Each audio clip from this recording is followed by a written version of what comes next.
बिस्मिल्लाहिर्रहमानिर्रहीम। अस्सलाम वालेकुम व्यूवर्स, कैसे हैं आप सब? उम्मीद करती हूँ सब खैरियत से होंगे। तो आज हम बनाएंगे बहुत ही मज़ेदार, क्रिस्पी, क्रंची और चटपटे से चाइनीज़ पोटैटो स्टिक्स की रेसिपी।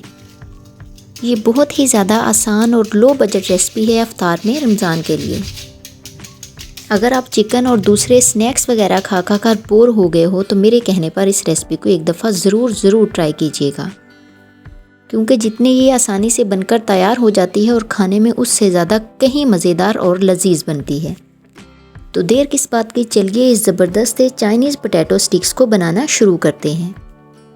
चाइनीज़ पोटैटो स्टिक्स को बनाने के लिए यहाँ पर मैंने 2 से 3 कच्चे आलू ले लिए हैं। इनको पील करने के बाद इस तरह से मैंने पानी में डिप करके रख दिया था ताकि ये काले ना पड़े।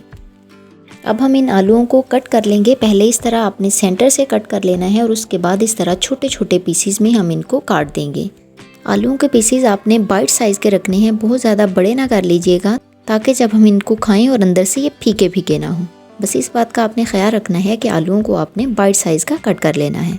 सारे आलूओं को कट कर लेने के बाद आपने इनको 1 से 2 दफ़ा साफ़ पानी से वॉश कर लेना है ताकि इनके अंदर जितना भी स्टार्च वगैरह है वो सारा निकल जाए। इसके बाद हम इस तरह की कुछ वुडन स्टिक्स ले लेंगे। ये वुडन स्टिक्स आपको किसी भी मार्केट से इजीली मिल जाएंगी। अब हमने क्या करना है, आलू का एक एक पीस उठाना है और इस स्टिक के अंदर इस तरह से इंसर्ट करते जाना है और इस तरह से हमारी एक स्टिक में तकरीबन 5 से 6 आलू इंसर्ट हो जाएंगे। बहुत ज़्यादा इसको ओवरफिल ना कीजिएगा और एहतियात से इसको अंदर डालिएगा, क्योंकि जो आलू हैं वो हमारे कच्चे हैं और स्टिक का जो कॉर्नर है वो बहुत ज़्यादा शार्प होता है, तो थोड़ा सा एहतियात से आपने ये काम करना है। और इस तरह से मैंने 5 से 6 पीसेस लगाकर एक स्टिक को अच्छे से फिल कर लिया है। बाकी के तमाम स्टिक्स भी मैं इसी तरह से फिल कर लूँगी। मैंने 2 से 3 आलू लिए थे और देखें ये मेरी 5 से 6 पोटैटो स्टिक्स बनकर तैयार हो गई हैं। अब यहाँ पर मैं एक बड़ी और खुली साइज़ की कढ़ाई ले लूँगी। इसमें तकरीबन 3 से 4 गिलास पानी डालकर इसको अच्छी तरह बॉयल कर लूँगी। जब पानी में बॉयल आ जाएगा तब मैं इसमें हाफ़ टेबल स्पून हल्दी और हाफ़ टेबल स्पून ही नमक डाल दूँगी। ये नमक और हल्दी मैंने इसलिए डाले हैं ताकि जब हम इनको खाएं तो ये आलू हमारे अंदर से फीके फीके ना लगे। अब जो आलू हमने अंदर डाले हैं इनको हमने फुली डन नहीं करना है, इनको तकरीबन 80 to 90% तक हमने कुक करना है और बाकी की कुकिंग हम तब करेंगे जब हम इनको फ्राई करेंगे। अब यहाँ पर 5 से 7 मिनट हम मीडियम टू हाई फ्लेम पर इन आलूओं को बॉईल करेंगे। बस इस बात का ख्याल रखना है कि आलूओं को हमने फुली डन नहीं करना। यहाँ पर मुझे तकरीबन 6 से 7 मिनट हो गए हैं और आलू मेरे 90% तक सॉफ्ट हो गए हैं।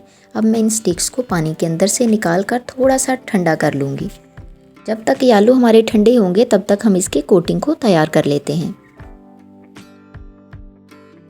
इसकी कोटिंग को तैयार करने के लिए एक बाउल में 1 टेबलस्पून चिली सॉस ऐड कर देंगे, 1 टेबलस्पून सोया सॉस ऐड कर देंगे, 1 टेबलस्पून इसमें हम विनीगर ऐड कर देंगे, हाफ़ टेबल स्पून इसमें नमक डाल देंगे, हाफ़ टी स्पून इसमें ओरिगेनो ऐड कर देंगे, हाफ़ टी स्पून इसमें चिली फ्लेक्स ऐड कर देंगे, हाफ़ टी स्पून इसमें काली मिर्च का पाउडर ऐड कर देंगे और हाफ़ टेबल स्पून इसमें चीनी ऐड कर देंगे।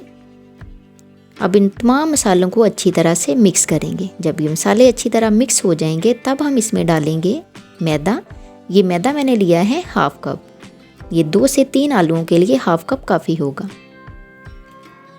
थोड़ा थोड़ा पानी डालते हुए इस मैदे का हमने हल्का सा गाढ़ा सा एक बैटर तैयार कर लेना है।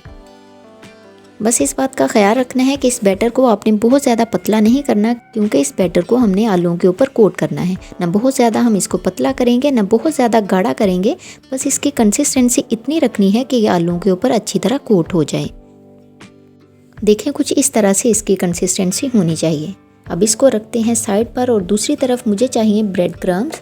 यहाँ पर मैंने ले लिए हैं तकरीबन हाफ़ कप के जितने ब्रेड क्रम्स और इनको भी मैंने खुद ही तैयार किया है। इसकी रेसिपी भी मेरे इसी चैनल पर अपलोड हो गई है, विज़िट कर लीजिएगा और इसका लिंक भी मैं डिस्क्रिप्शन में दे दूँगी। साथ ही साथ इसमें हम डालेंगे 1 टेबलस्पून जितने सफ़ेद तिल। सफ़ेद तिल से इसका टेस्ट और फ्लेवर बहुत ही ज़बरदस्त क्रंची और क्रिस्पी सा आएगा।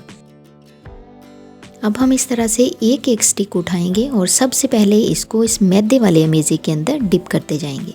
इस अमेज़े के अंदर डिप नहीं हो रहा तो आप एक स्पून की मदद से इसको अच्छी तरह से कोट कर लीजिएगा। अच्छी तरह से कोट कर लेने के बाद इसकी जो दूसरी कोटिंग है वो हम ब्रेड क्रम्स और तिल के साथ करेंगे। इस तरह से क्लॉकवाइज और एंटी क्लॉकवाइज इसको रोटेट करते हुए अच्छी तरह से हम इसकी कोटिंग कर लेंगे। इसके ऊपर क्योंकि मैदे का मेज़ा लगा हुआ है, ब्रेड क्रम्स की बहुत अच्छी और ज़बरदस्त से इसकी कोटिंग हो जाएगी। देखिए, एक स्टिक मैंने इस तरह से तैयार कर ली है और बाकी स्टिक्स को भी मैं एक एक करके ऐसे ही तैयार कर लूँगी। इस स्टेज पर आप इन पोटैटो स्टिक्स को जिप लॉक बैग में डालकर या किसी भी एयर टाइट कंटेनर में डालकर फ्रीज़ भी कर सकते हो। ये तकरीबन 1 महीने तक ख़राब नहीं होंगी। अब इन चाइनीज़ पोटैटो स्टिक्स को फ्राई करने के लिए यहाँ पर मैंने एक पैन में ऑयल को गर्म कर लिया है और ऑयल को मैंने मीडियम फ्लेम पर गर्म किया है। एक एक स्टिक्स को उठाकर इसके अंदर डालते जाएंगे। जितनी स्टिक्स इजीली इसके अंदर आ जाएं उतनी डालकर हम फ्राई करेंगे। बाकी की जो चाइनीज़ पोटैटो स्टिक्स हैं उनको हम दूसरे बैच में तैयार कर लेंगे। बस आपने यहाँ एक चीज़ का ध्यान रखना है कि इसको मीडियम टू लो फ्लेम पर फ्राई करना है, क्योंकि अभी 10% तक ये कच्चे हैं। इनको हमने इसी दौरान ही कुक करना है और अगर हम इसको हाई फ्लेम पर करेंगे तो ये ऊपर से जल जाएंगे और अंदर से कच्चे रह जाएंगे। बस आपने इस बात का ख्याल रखना है कि इसको मीडियम टू लो फ्लेम पर ही डालना है और मीडियम टू लो फ्लेम पर ही आपने इसको निकालना होगा। अच्छी तरह से जब इनका कलर ऊपर से गोल्डन ब्राउन इस तरह से हो जाएगा तब हम इनको निकाल लेंगे। पर मैंने इन चाइनीज़ पोटैटो स्टिक्स को तकरीबन 7 से 8 मिनट मीडियम फ्लेम पर अच्छी तरह से फ्राई कर लिया है। ये ऊपर से क्रिस्पी और क्रंची हो गई हैं। अब हम इनको निकाल कर सर्व करते हैं। तो देखें जी, बहुत ही ज़्यादा क्रिस्पी, क्रंची, मज़ेदार और करारे से हमारे चाइनीज़ पोटैटो स्टिक्स बनकर तैयार हो गए हैं। आप इनको टमाटो केचप के साथ या मायोनीज़ के साथ भी सर्व कर सकते हैं।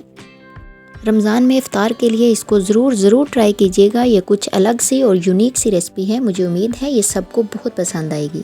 हमेशा की तरह वीडियो पसंद आए तो लाइक कीजिएगा, शेयर कीजिएगा, एक प्यारा सा कमेंट। अगर चैनल पर नए हैं तो इसको सब्सक्राइब ज़रूर कीजिएगा।